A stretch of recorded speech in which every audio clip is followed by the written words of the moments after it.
Hi there, ninth graders. I'd like to talk about one of the stories that you've already encountered, and that particular story is O. Henry's story called The Gift of the Magi.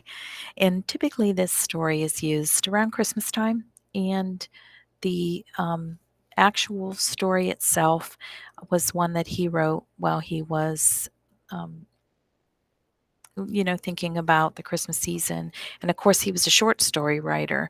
And it's very interesting to me, too, about O. Henry and his idea of.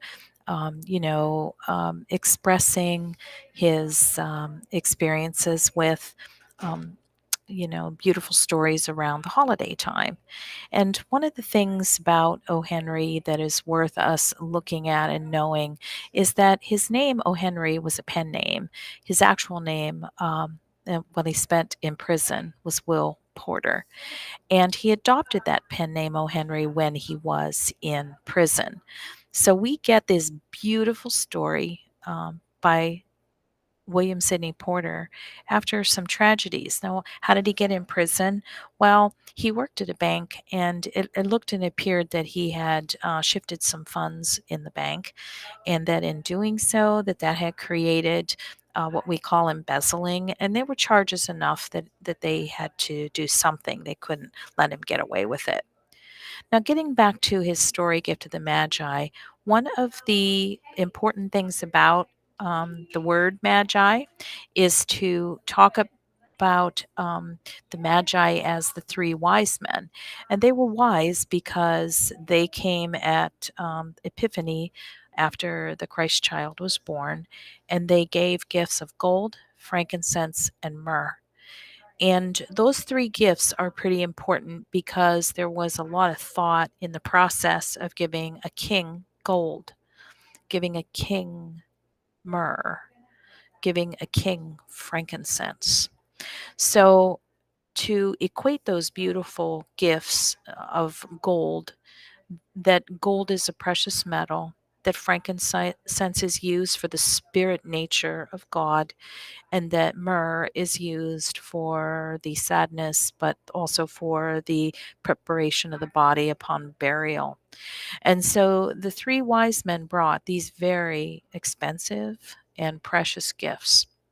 Now, when O. Henry compared the Magi to his two characters, he is using the idea of giving gift from the heart and knowing the gift is well taken by the person it is to be given to.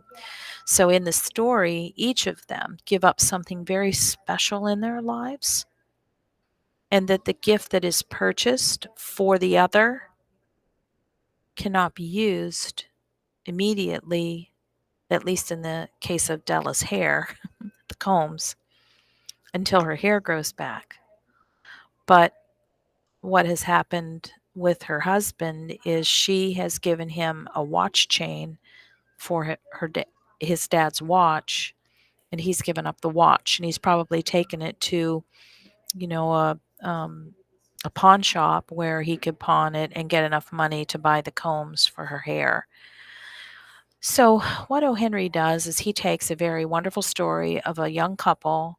He allows them to become like the gift givers of the Magi at Christmas time, and to give each other a very special gift where they have sacrificed something that was precious to them. And in sacrificing something precious to them, he it shows how their loving hearts cared about the other person. So I hope that you enjoyed this story, The Gift of the Magi by O. Henry. O. Henry is a very wonderful short story writer. Remember, his name is William Sidney Porter.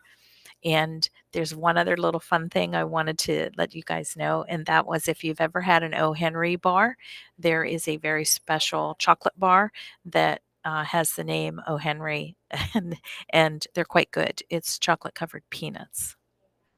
So, if hopefully all's good with you guys and O. Henry. Take care.